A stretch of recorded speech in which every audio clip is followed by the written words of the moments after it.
Is there going to be a coalition between PDDS or PDP with Lakas CMD? No. No, I cannot because nandyan si Marcos. Hindi ako believe na he's really a weak leader.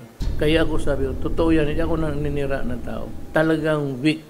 Kasi spoiled child, only son. Pero kasabihin mo, may crisis, gano'n.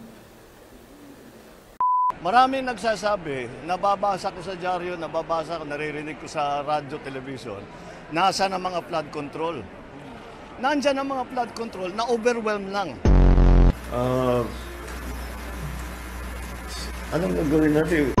GSIS investment po ng online gambling, yung DG Plus daw. Pero nalugi yung kanilang investment.